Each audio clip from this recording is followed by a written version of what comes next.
Welcome everybody. Today's session is going to be on emotion regulation skills. I would say this is at the root of most of the problems that bring people into counseling.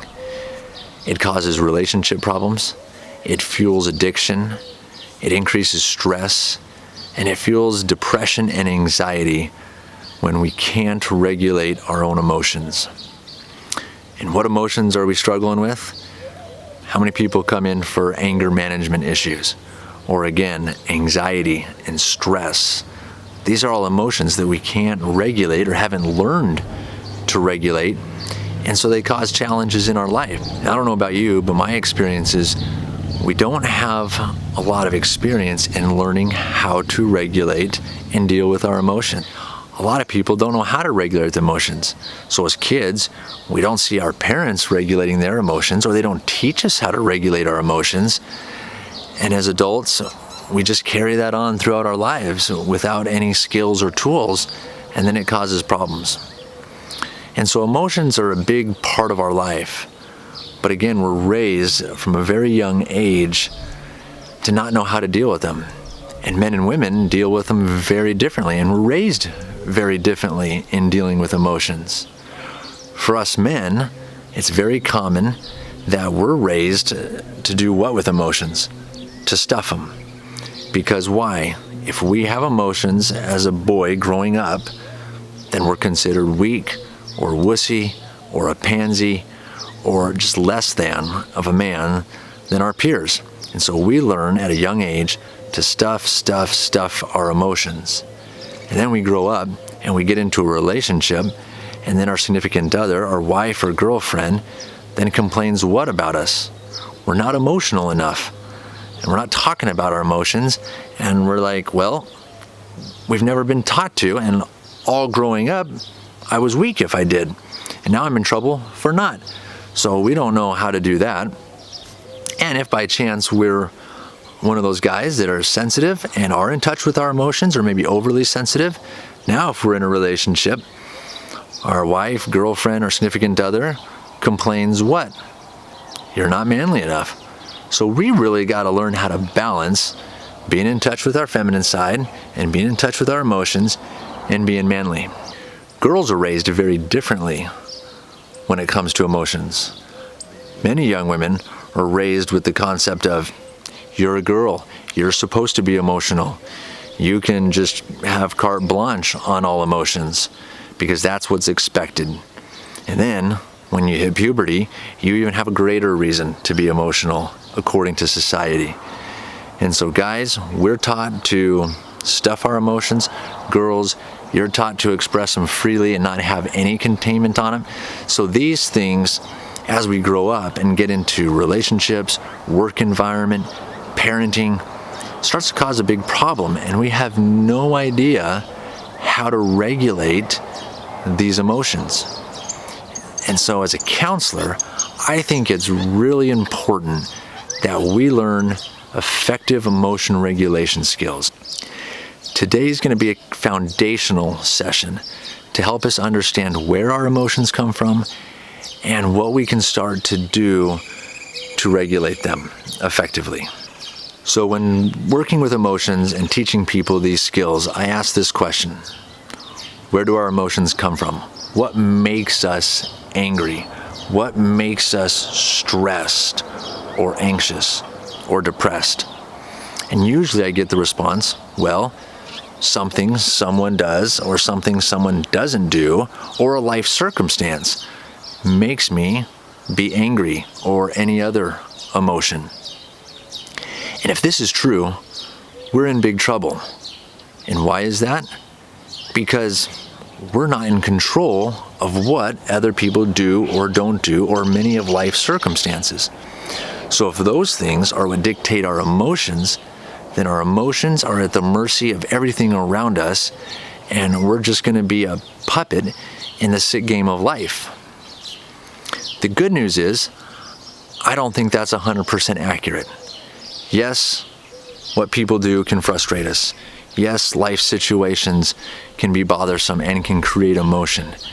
But what takes it from frustration to a complete rage or devastation or fear and anxiety. That's what I want to talk about. And my belief and what I teach is that it's our thoughts and perceptions about situations, about what people do or don't do, that really get our emotions intensified. And the good news is we have control of our thoughts and perceptions. Another way to put this is that we have a story in our head, always forming, always developing about certain situations and about what people do or don't do in our life. And so when something happens, it appears that what they do or don't do, or the situation and our emotions are like instantaneous. But really, if we slow it down, we're going to see that we have a common set of thoughts and perceptions that go through our mind that really determine how we feel. An example I use all the time is something we're all familiar with, and that is driving. We've all experienced irritating drivers out there on the road, that person that pulls out in front of you, or that person that slams on their brakes, or that person that's on their phone and kind of swerving all over the road, or whatever the case may be. We all have an emotional reaction when these things happen, but we all don't have the same reaction. One person could get pulled out in front of.